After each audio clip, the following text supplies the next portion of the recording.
the Great Pyramid of Giza. Some scientists now believe it was already ancient before the first pharaoh was born. What have we learned about the huge granite spirit stones in the heart of the pyramid? Do they still perform some eerie function?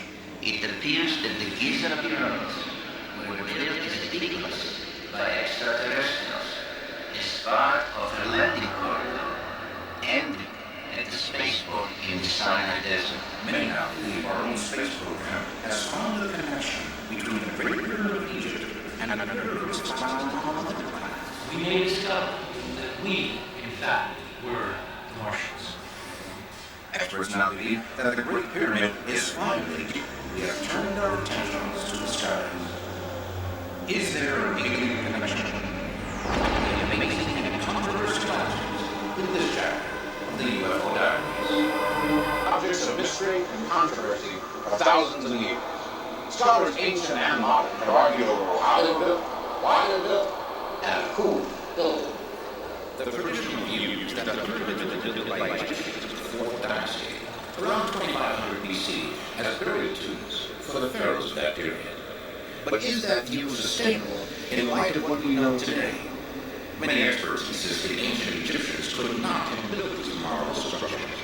And if they did, shouldn't we learn who built them and why? Archaeologists told us for decades that many of the Egyptians of 4,000 years ago worshipped the sun and believed in fantastic beings who came down from the sky to bring knowledge and wisdom to mankind. Is this a clue to the real origin of the pyramids? Do recent discoveries on other planets tell us more about the pyramids? Is it possible that these structures were constructed by the same architects? Could the true nature of the pyramids hold the answer to the mysteries of mankind's existence on Earth? All of these questions are mere speculation without more evidence that the pyramids are anything more than what they appear to be. 3 gigantic piles of carved stones on the edge of the desert of Giza. The largest has been attributed to the pharaoh Cheops, but has been widely known as simply the Great Pyramid. Many scientists agree that physically, mathematically, and scientifically, the Great Pyramid of Khufu could not have been built, and yet, there it is. 42 stories high, covering an area the size of 10 football fields, an almost solid mass of intricately fitted stone blocks, each weighing 2.5 to 10 tons. Enough stone to build 35 Empire State Buildings, with several tons left over. Its alignment to true north is almost perfect, and the precision of its construction has never been duplicated. But could the Egyptians over 4,000 years ago have built such a magnificent structure? Or should we look for a more advanced civilization behind the pyramids? The Greek historian Herodotus established the traditional view when he visited Egypt in the 5th century BC and wrote that Egyptian crews of 100,000 women replaced every 3 months, built the Great Pyramid in 20 years. But is that possible? To build the Great Pyramid in 20 years, as some archaeologists claim, would have meant setting one of those huge stones every 3.5 minutes, 24 hours a day. That would require technology we don't have today. But getting the stones in place is only part of it. How did they manage to get these massive stones from the quarries to the building site? There is a widespread general belief, which probably is not known, that hundreds of thousands of slaves were used to build pyramids. Nothing could be further from the truth. The Egyptians of the 4th dynasty were neither a formidable military nation nor a very aggressive one. But even if they were, they were out of potential slaves for 5,000 radius to supply the workforce needed. But if there's not enough manpower, how could the work have been done? Even if the builders used some kind of thorough machinery to help them get the great blocks in place, Egyptians still agree on what kind of device that could have been. The generally accepted academic viewpoints are divided equally between the builders and the rammers. These two theories are being taught in schools right now as facts, and they're not used as potential theories. With the Rammer School of Egyptology, we are asked to believe that a mile-long ramp was built, rising slowly as the pyramid increased in height. Actually, it would have required more effort to build a ramp than to build the pyramid itself. There would have been some 6 billion pounds of construction garbage to get rid of afterwards. If the ramp theory is discredited, the remaining explanation is that the block was on walls. But does that theory survive close? Moving the given stone is man-made demonstrated, but some rather obvious considerations that dispelled this notion long ago. The only trees available in ancient Egypt were date palms, and as a food source, it's unlikely they would have been cut down. Importing logs would have required more shipping than Egypt has ever possessed in its entire history, just to transport the 25 million trees needed. Next, it's virtually impossible to roll a log on stone-ship roads. But even if they could be rolled, the great waving stones would crush the logs to pulp in a very short distance. The traditional explanation of the origin of the pyramids has been accepted for years. But should we carefully re-examine those long-held notions? The discrepancies between theories and facts seem to demand. Amazingly, the sciences of geography, mathematics, and astronomy seem to have reached their zenith with the construction of the Great Pyramid. Construction techniques were used that can't be duplicated today. How could this be?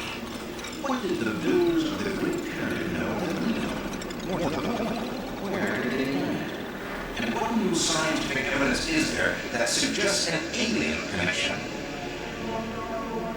However the Great Pyramid was, one thing seems certain. Tremendous power had been equal. Since the ancient Egyptians, so far as we know, depended solely on muscle power, and that seems insufficient to the purpose. What was the force to put all those gigantic stone blocks carefully into place?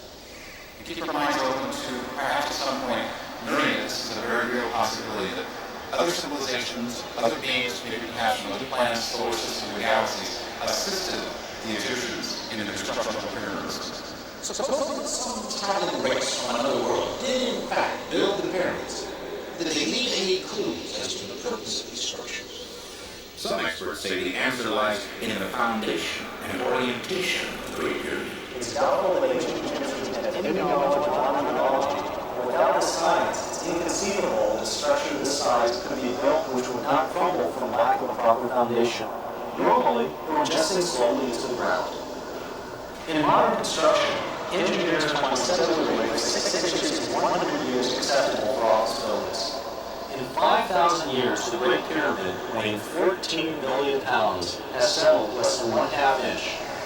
This engineering marvel does suggest that whoever built the pyramids not only intended the construction to remain as they were, but likely knew how to achieve that goal. And as engineers now tell us, they also knew how to keep the four sides of that giant edifice in almost perfect alignment. In modern construction, if the builders could maintain each side of a 756-foot wall within 6 inches of being perfectly straight, then it would be a tremendous accomplishment. But the Great Pyramid is only off of straight alignment by approximately 1/4 of an inch. That's totally impossible to duplicate in today's modern construction field. The Great Pyramid is evidence of a phenomenal knowledge of the science of astronomy. They could measure the day, the year, and the precession of the equinoxes. They knew that the Earth was a sphere, and they knew how to compute latitude and longitude accurately.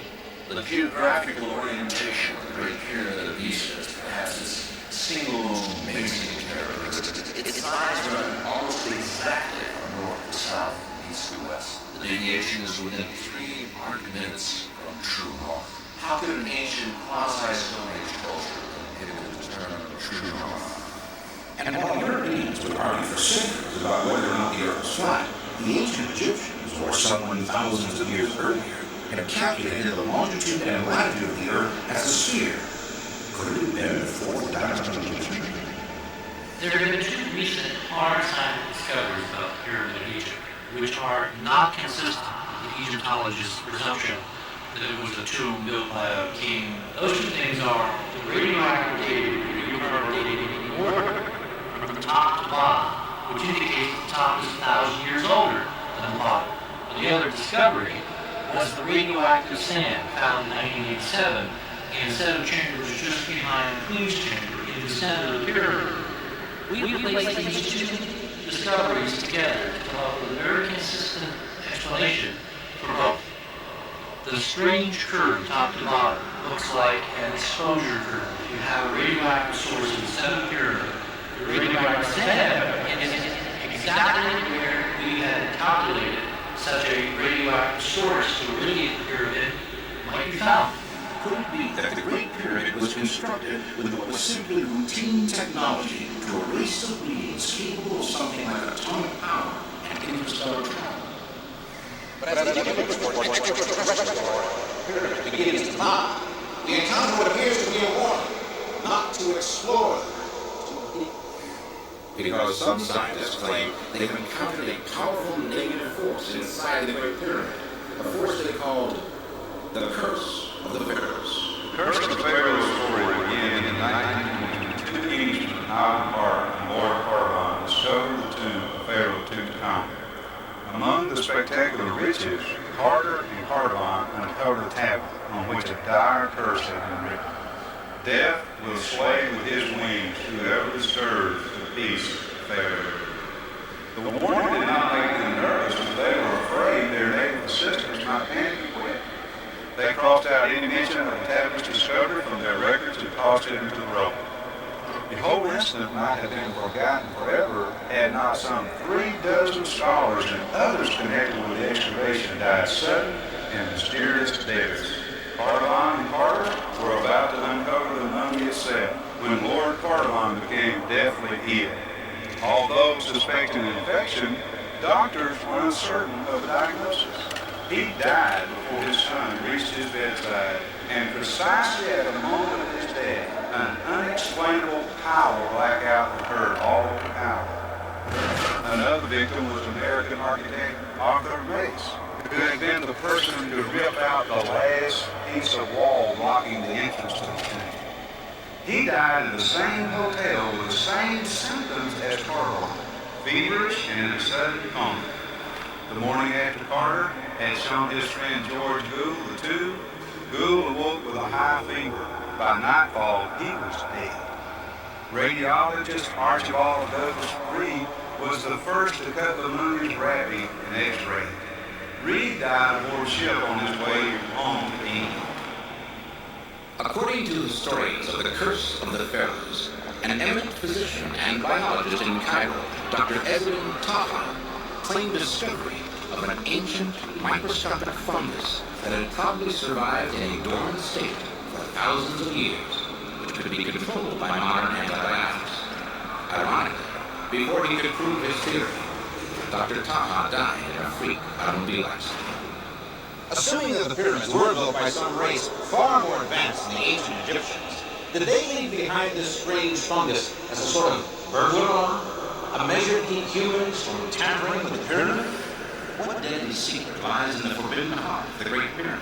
Some believe the great granite slabs above the king's chamber, called spirit stones by the Egyptians, once served some fantastic function. Are they still functioning? Could they be the key to the real purpose of the pyramid? We know that whoever constructed the Great Pyramid of Giza built it so that it would last a long, long time. Archaeologists tell us that the structure was originally covered with protective stone coating, making the sides perfectly flat and smooth. That outer surface was broken apart and used as building materials during the construction of the city of Cairo, but the pyramids themselves still remain unharmed. And we've already heard how the pyramid is unique among all buildings on Earth in its refusal to settle into the ground, as other giant monuments inevitably must. And we've heard of the Curse of the Pharaohs, where something seemed to have been at work in killing all who explored too deep.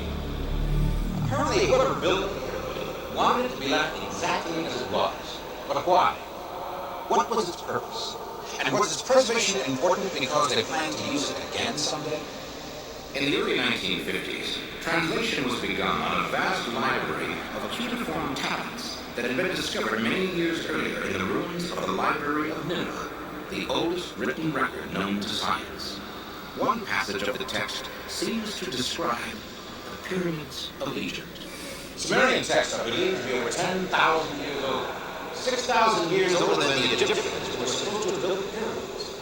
But if the Sumerian translation is accurate, the pyramids were already there before the first pharaoh was born.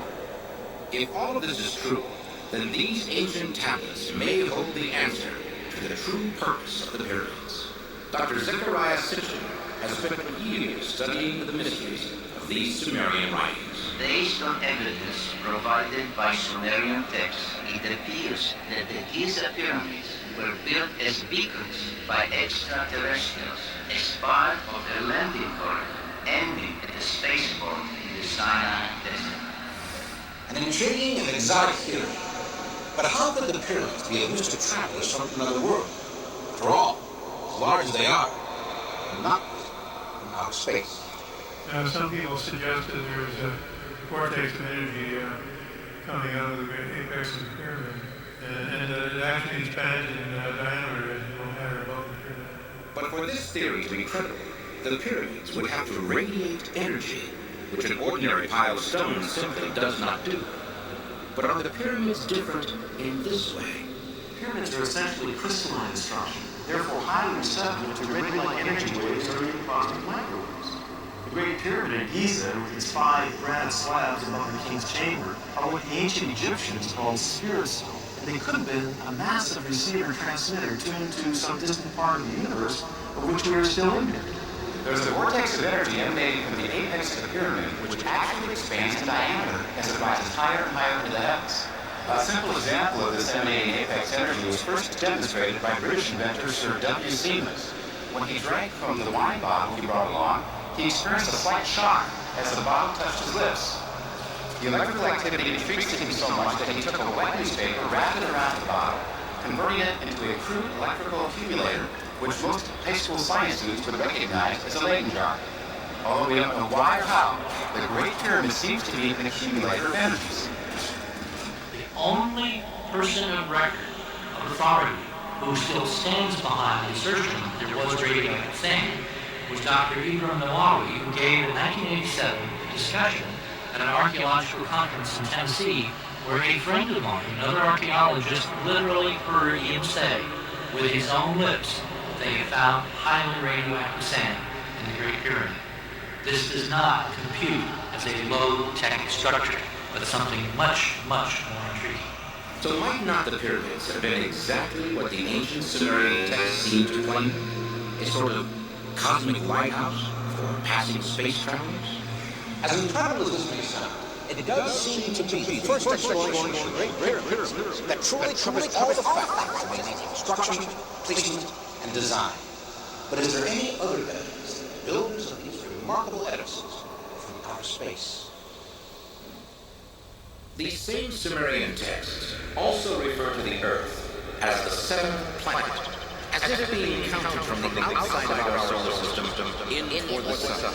Since Neptune and Pluto were only discovered in this century, how could the Sumerians of 10,000 years ago have known that the Earth is indeed the seventh planet? According to Dr. Sitchin, no one but space travelers come to Earth past Pluto, Neptune, Uranus, Saturn, Jupiter, and Mars could have considered Earth the seventh planet. Has modern science discovered any other reason to believe that the Great Pyramids were not the product of humans? Our space program may have discovered the most amazing connection of all, pyramids on Mars that correspond precisely to the pyramids of Egypt. Our quest for the truth about the Great Pyramid at Giza has now taken us into outer space, and to the theory that beings from another world may actually build this colossal monument for their own purposes. And now we begin to take our own voyages to other planets, exploring the vast reaches of our own solar system. But if our meager explorations to date helped us to find the answer to the pyramid mystery, or simply raised more questions. The fundamental mathematical relationships communicated by the structures at Sidonia are now eerily replicated in the Giza complex here on Earth, including the very placement of the Sphinx. Even the key latitude of Giza, north of the equator, is now directly linked to the Dian pyramid latitude at Sidonia on Mars, so we can't tell who the builders were. There is a clue, however, and it's in this mile-long, 1,500-foot high humanoid face. Our thinking now, our team's thinking, is that that face is our face, or what we once were. So in a sense, someday, not now, but someday, we may discover that we, in fact, were the Martians. Are the so-called pyramids of Mars merely bizarre natural formations, or are carefully constructed monuments that have been abandoned for many thousands of years, it does stand to reason that voyagers traveling across our entire solar system might place such markers or beacons on more than one world. Even so, the notion of extraterrestrial visitors constructing the pyramids of Egypt may seem to many to be simply too outrageous. Is it not possible, after all, that the ancient Egyptians were simply far more advanced than previously believed? Don't the theories of alien pyramid builders ignore the ancient Egyptians and any contribution they might have made in the creation of the Great Pyramid?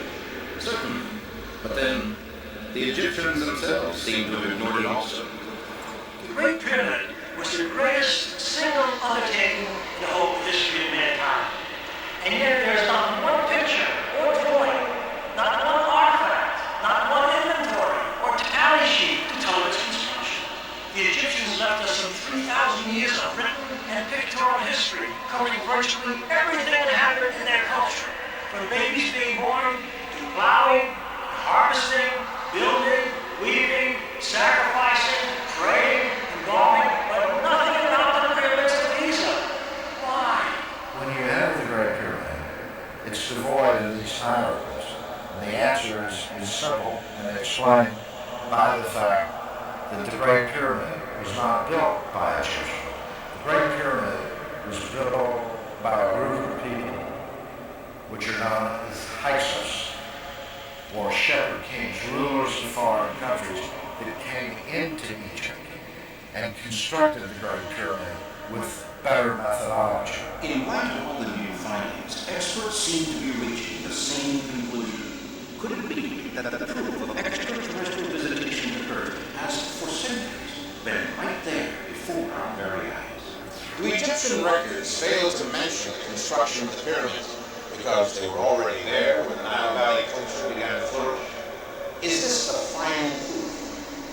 The pyramids are the keys of a mystery to be made us all. Until that time, the pyramids continue to stand silent and mysterious, refusing to allow their secrets to become a completed chapter of the UFO diaries.